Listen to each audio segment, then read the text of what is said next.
कृष्णाय वासुदेवाय हरे परमात्मने प्रणतक्लेशनाशाय गोविन्दाय नमो नमः। आपदामहर्तारं दातारं सुखसम्पदा लोकाभिरामं श्रीरामं भूयो भूयो नमाम्यहम्। सद्गुरुदेव भगवान की जय। कल आपको हमने भगवान के सभी पात्रों चरित्रों के बारे में बताया। आज ये बताएंगे कि अवतार जो है भगवान का किस प्रकार से किस स्थिति पर होता है। अवतार निर्गुण निराकार अरूप अलख अजन्मा प्रभु भक्त की साधना व प्रेम के वशीभूत होकर उस साधक के हृदय में विराजमान हो जाते, या ऐसा कहें कि साधक की जीवात्मा ही माया से रहित होकर परमात्मा हो जाती है। जैसे पाया कहे सो बावला, खोया कहे सो क्रूर। अब पाया खोया कुछ नहीं, ज्यों का त्यों भरपूर। जीवात्मा परमात्मा ही है, किंतु माया के चक्कर में फंसकर और मन के घेरे में आकर फंस गई। जैसे जेर होता है ना, जेर से जैसे गर्भ ढका रहता है, वैसे ही इस माया का पर्दा पड़ गया है। और पर्दा हटा कि आत्मा परमात्मा निखर कर सामने हो जाता है। साधक और परमात्मा में कोई अंतर नहीं रह जाता, दोनों अभिन्न हो जाते हैं। दर्शन स्पर्श प्रवेश के साथ रामायण में लिखा कि जानत तुम्हीं होई जाई की स्थिति हो जाती। यही अवतार है। यह दिव्य व अलौकिक है, इन चर्म चक्षुओं से देखा नहीं जा सकता। जैसे आगे स्पष्ट किया गया है कि भगत भूमि भूसुर सुरभि सुरहित लागी कृपाल अकरत चरित नाना विधि सुनत मिटहि जग जाल।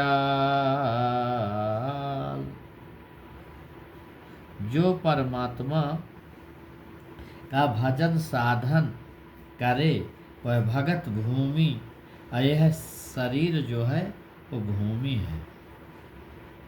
जो परमात्मा का भजन साधन करे वह भगत, अब भूमि है, शरीर ही भूमि है। जैसे धड़ धरती का एक लेखा, धड़ धरती का एक लेखा, अजस बाहर तस भीतर देखा। भूसुर इंद्रियों पर ही स्थित देवता, संयत की हुई इंद्रिय सुरभ है। सुर अर्थात श्वास प्रश्वास के जप में जो निरंतर लगे हैं, उन्हीं का हित साधन करने के लिए परमात्मा उनके हृदय में अवतरित होते हैं। भाई, भगवान की कथा बार बार सुनोगे तो प्रभु में प्रेम भाव की जागृत होगी। मंदिर जगत की बात करने के लिए नहीं बनाए गए, वे ध्यान व उपासना करने के स्थल हैं। भगवान के ध्यान में तन्मय न हो सकने का कारण संसार है, अतः संसार से विरक्त होने का प्रयत्न करो। इस प्रकार से भगवान का जब भजन ध्यान होता तो अंदर ही उनका अवतरण हो जाता है। अब नारद मोह के बारे में कहते कि साधकों को सावधान करने के लिए ये मानस कथा प्रारंभ होने के पूर्व ही यह उदाहरण दिया गया कि साधना काल के साधक को माया व अहंकार से सदा सावधान रहना चाहिए, क्योंकि वहाँ कुछ था और नहीं फिर भी प्रत्यक्ष था। नारद भी आकाश को कहते। रुद्रगण साधक के अंदर होने वाली हरकत को कहते। ये कोई भी साकार सावयव नहीं हो सकते। शरीर अनुगत चेतन का प्रतिबिंब शंकर जी सत्य स्वरूप है। इसी शरीर में दाईं तरफ सद्विचारों और बाईं तरफ दुर्विचारों की सेना सदा रहती है। जब व्यक्ति किसी काम विशेष को करने की ठान लेता है तब उसके गुण दोष देखकर उसी के विचार उसे रोकते हैं या लगाते हैं। यदि बुरे कर्मों को त्याग दें और सद्विचारों से प्रेम करने लग जाएं तो कल्याण हो जाए। यदि नारद की तरह नहीं मानता है तो गिर जाता है, पतित हो जाता है। ये जो सद्विचार दुर्विचार दोनों हैं यही हरिगण कहे जाते हैं। तो भगवान की सेवा तभी हो सकती जब संसार के विषयों में प्रीति का हो। भगवान के प्रति प्रेम जागृत करना है तो विषयों से प्रेम छोड़ना ही पड़ेगा। संसार को त्यागने की जरूरत नहीं, विषयों से मोह त्यागो। वासना किसी को आगे नहीं बढ़ने देती। उत्तम से उत्तम वस्तु भगवान को अर्पण करो। वैराग्यहीन भक्ति निरसत्व है, भोग भक्ति में बाधक है। अब यही सद्विचार और दुर्विचार दोनों ही हरिगण कहे जाते हैं। कहते हैं कि जब व्यक्ति किसी काम विशेष को करने की ठान लेता तो उसके गुण दोष देखकर उसके विचार उसे रोकते हैं। पर यहाँ मनु और शत्रुपा का सत्संग ऐसा है कि साधक का मन ही मनु और उसकी मन की जो सत्य रूपी शक्ति भजन करने की क्षमता है वही सत्य रूपा है। नियम ही नैमिषारण्य भजन किए थे ना, मन शत्रुपा तपस्या किए थे, तो नियम ही नैमिषारण है। बुद्धि को ध्यान भजन में लगाना ही धेनुमति तीरा है। परमात्मा अलख अगोचर और निराकार है। उसे जानने के लिए किसी संत सद्गुरु या महापुरुष का सहारा लेना पड़ता है। उन्हीं का ध्यान भजन पूजन करना पड़ता है, क्योंकि निराकार परमात्मा का ध्यान नहीं हो सकता। इसलिए जो परमात्मा स्वरूप संत महापुरुष शरीर में हो उन्हीं के ध्यान पूजन का विधान है। जो शरीर छोड़ चुके हैं प्रारंभ में कुछ विशेष सीमा तक उनका भी ध्यान भजन हो सकता है। बाद में वे किसी वर्तमान महापुरुष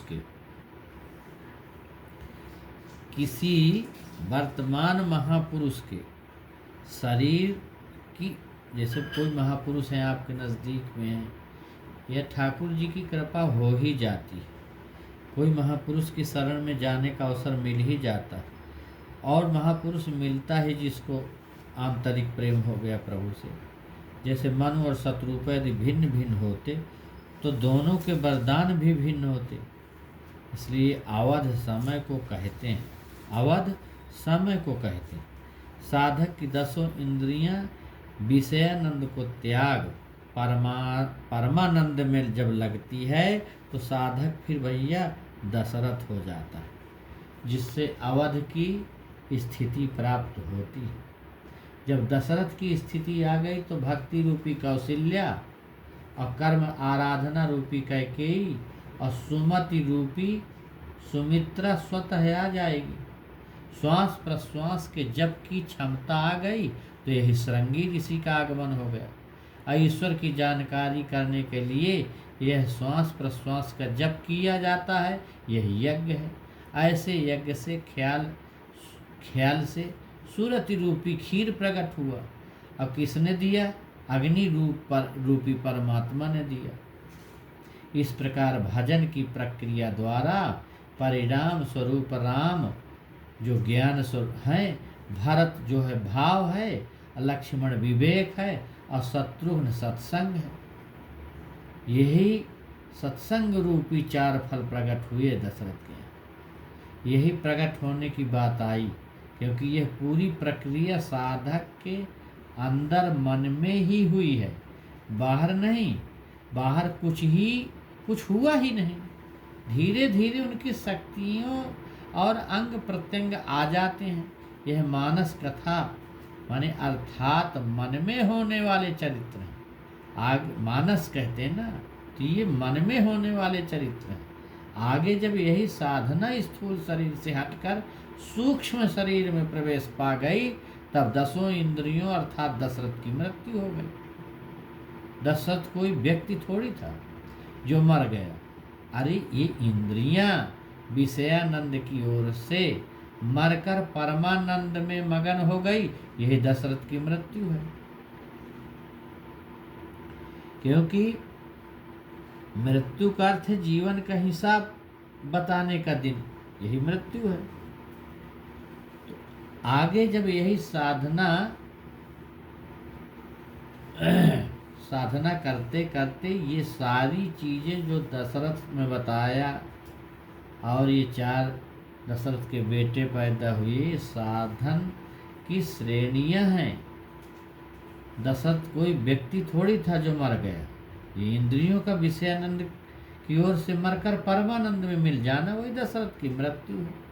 अब साधना, अब सूक्ष्म शरीर अंतर मन से होने वाली, जब साधना अंतर मन से, सूक्ष्म शरीर से अंतर मन से होने लगी, स्थूल शरीर से कोई मतलब नहीं रहा, यही दशरथ का मरना है। जैसे कोई छात्र प्राथमिक कक्षा पास कर आगे की कक्षा में चला गया, तो उसके लिए पीछे की कक्षा समाप्त हो गई। अब वह आगे की शिक्षा ग्रहण करेगा, ऐसा ही है दशरथ का मरना। यदि राम किसी राजा के लड़के होते तो अंतर जगत फकीरी पार्लियामेंट से कानून पास हो जाता और हर किसी का लड़का राम या भगवान हो जाता, किंतु ऐसा तो नहीं है। तहाँ करी भोग विशाल, तात गए बहुकाल पुनि, अहोई हूँ अवध भुआल, तब मैं होब तुम्हार सुत। मन शत्रुपा को वरदान देते हुए भगवान ने कहा, स्वर्गलोक के विशाल भोग कर आप अवध के राजा होंगे। शरीर ही भैया अवध है, श्वास प्रश्वास का यही यजन ही स्वर्ग है, साधक का मन ही मनु है, ईश्वर सत्य प्राप्ति की प्रबल इच्छा ही सतरूपा है, साधना करने वाले ही राजा हैं। अर्थात जब आप मानव शरीर धारण कर साधना करेंगे, तब मैं आपका सुत सूरति में आ जाऊंगा। यहाँ यह स्पष्ट है कि इस मानव शरीर से साधना कर ईश्वर को प्राप्त किया जा सकता है। और भगवान सदा अवध अर्थात जब साधक की सूरति अबाध रूप से इष्ट में लग जाती है, अर्थात कंटिन्यू तैल धारावत हो जाती है, तब मैं भगवान उसके अंतःकरण में पैदा हो जाता हूँ। यही है असली तत्व, यही तात्विक बात है इन पात्रों की। अब प्रताप भानु का प्रसंग आता है रामायण में कि प्रताप भानु के पिता थे सत्यकेतु। सत्य जिनकी ध्वजा पताका थी, जिसके विपरीत वे कोई कार्य नहीं करते थे। प्रताप भानु का भाव साधक श्वास प्रश्वास के यजन में उच्च स्थिति का था। अभाई था अरिमर्दन अर्थात कामादि शत्रुओं के दमन की विशेष क्षमता वाला था।